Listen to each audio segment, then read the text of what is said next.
No, you don't need the. I'm doing this my way. He a legend, he a legend, he a legend. He a legend, he a legend, he a legend. He a legend. Welcome to the league, to the league, to the league, to the league, to the league of items. Welcome to the league, to the league, to the league, to the league, to the league of items. What's up, everybody? It's Pikel with League of Items and JDG beat FPX. Where'd you hear that? You heard that here yesterday in my video. Although it was a shortened video, we did pretty well overall in the matches last night. Actually, I guess I shouldn't say too much about it. Let's just do a quick eSports Center. So like I said, I'm just doing this in one take. I don't really have any footage for it, but I'll throw, some of the scoreboards up on the screen or something like that. But let's do it.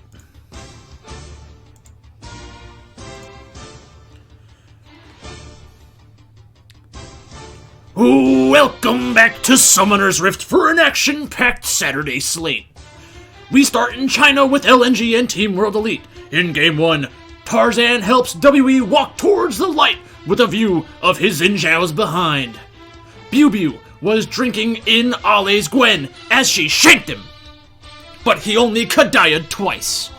Xing's Jinx was X'd out before she could scale into the late game, with LNG finishing up in 23 minutes. In Game 2, Alleluia's Camille answered LNG's prayers and quickly dispatched WE with another sub-30 victory. Doinby's supportive playstyle was on full display on Galio, and LNG is in mid-season form. For anyone who doubted this roster, hey Lamau! That's a Lumao joke, like Lamau. The second match started off as many expected, with FPX slapping JDG. After mercilessly ending the game with 18 kills, FPX and LWX sauntered into Game 2, thinking that JDG and Kanavi were missing hope, but 369, damn she fine, picked Jax into Xiaolaohu's Gwen, and went even in the side lane, while the Diana Yasuo Wombo combo was completely shut down by Kanavi's Xin and Yagao's Victor. It was a Jin win for JDG.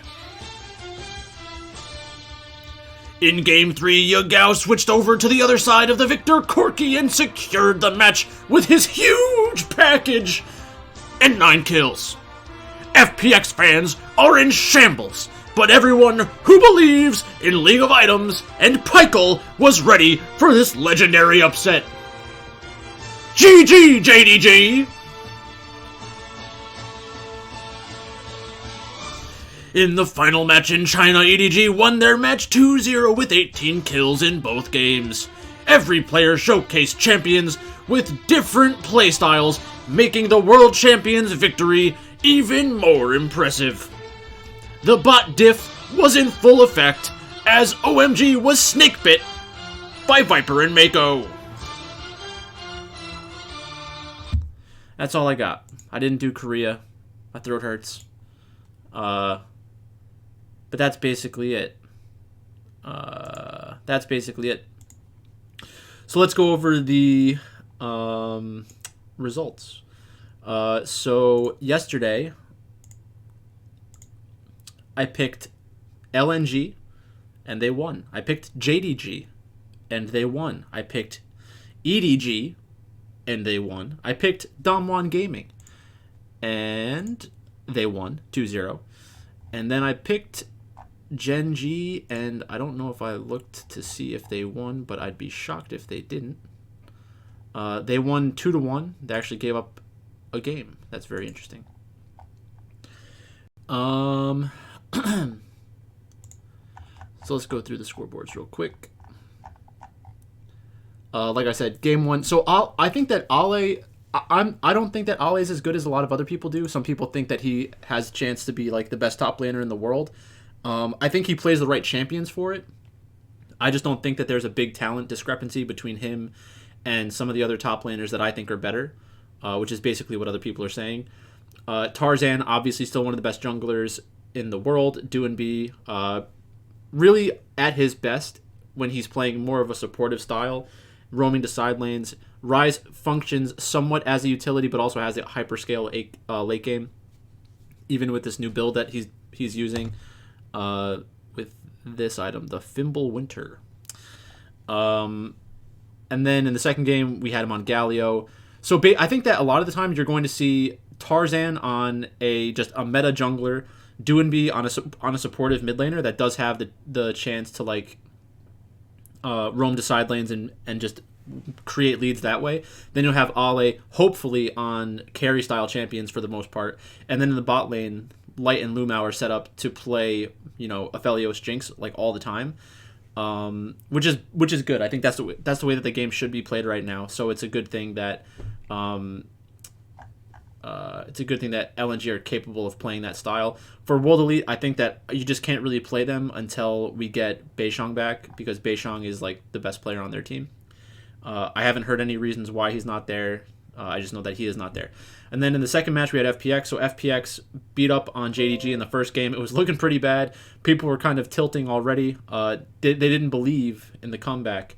But that's part of the reason why JDG is such an interesting team to me, because they will have a game like in the first game where they continuously force the issue and try to fight back into a game, because that's the only way you're going to get back into a game from a deficit. So I do respect their playstyle, although it is very ugly sometimes to watch. And tilting for DFS purposes. And then in the second game, 369's job was to just go even in the side lane against the Gwen. So Jax Gwen is a pretty good matchup. Jax is a little bit stronger in the early game, or at least can deal with Gwen, and then will always be able to kind of at least match her on the side lane. Then you have Kanavi, who really had a good game, which is not surprising to me. Just completely out-jungled Beishwan. And they had a really good combo. I mean, the Diana-Yasuo combo is a very solid combination. They probably should have went for some kind of tank, because the Diana-Yasuo were all of their engage and also pretty important from a damage perspective. But that just didn't work out. We got a Jhin win, which is always horrible. And then in Game 3, JDG... There was some play in the bot lane where Yagao got 3 kills like at the 5-minute mark or something like that, and the game was completely finished. Part of the reason why Corki's such a strong champion is because of the package, and there were a few times where FPX was going to have to contest something, but Corki had the package. It just makes it so much more difficult to play the game.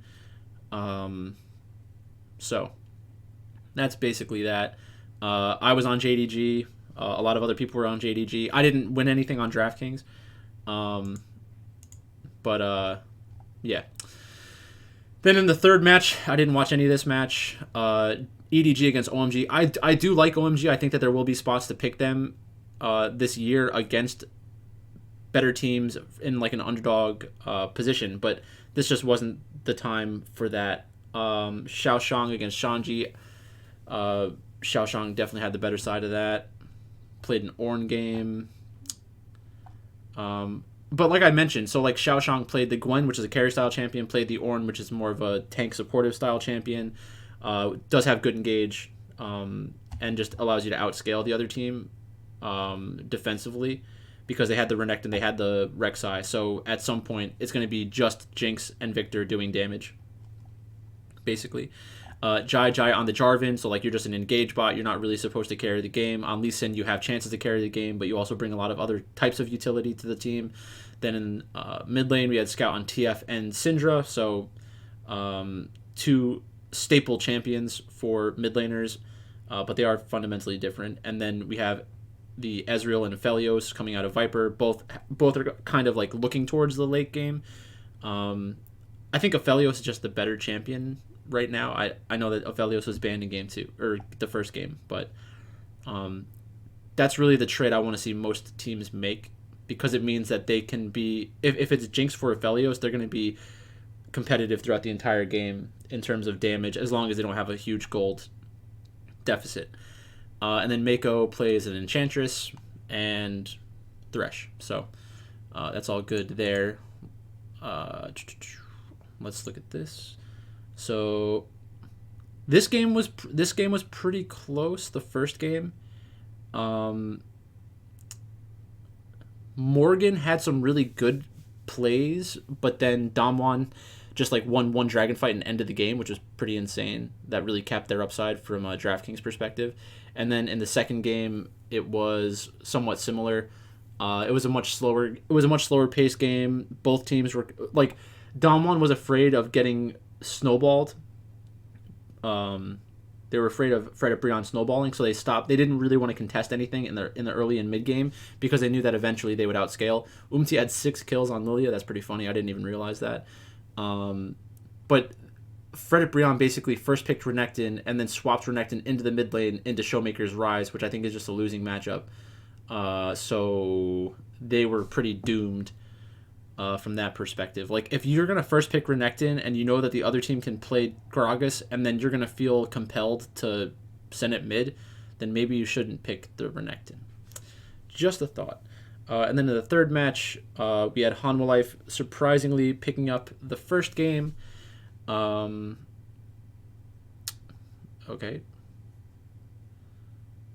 This was a longer game, but it looks like Gen.G were probably in control for most of it. And then game 3, we got the Chovy Akali. So that's fun. Let's talk about tomorrow. So tomorrow in the LCS, we'll go over both days for this. So 100 Thieves is playing Dig. Obviously, I think 100 Thieves is going to win. TL's playing FlyQuest. TL's going to win. EG's playing Golden Guardians. EG's going to win. If EG loses this series, it'll be a tragedy. I just ordered an Evil Geniuses jersey with the assistance of the Pride of Cucamonga from Discord. Thanks for the tip. He wanted to buy me a jersey, so I ended up and grabbed one. And then in the LPL, we have Weibo, aka The Shining, against Anyone's Legends. Definitely need to take Weibo in that one. RNG against Invictus Gaming. Obviously RNG. And then Top Esports versus V5. This is an interesting one, so we can take a closer look at this. But then the last 2 matches are T1 against Live Sandbox. You're going to take T1, obviously. And then Kwangdong against DRX. That's another one that we can take a look at. So let's do...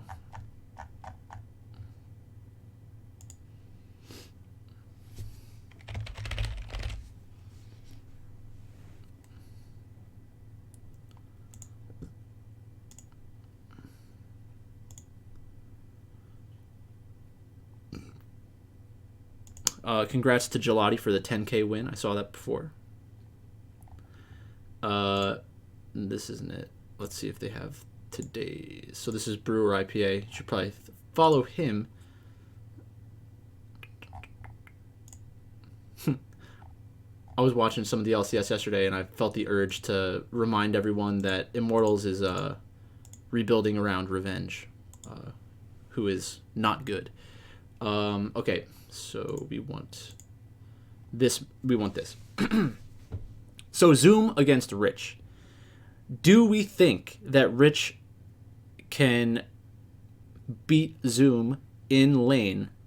I think the answer is yes. Do I think that he's going to do it often? No. But Zoom is going to be on the losing side of some of these matchups. Just from a draft perspective. So I think that you could see Rich, who has played against a lot of very good top laners in Korea, isn't going to be completely outclassed. Karsa against Xiaopeng, I think that Karsa is just a better player. Rookie against Knight. Knight is the better player, but Rookie is still very good. I think that there are definitely ways for V5 to pick ban and get themselves into a spot where they can win there.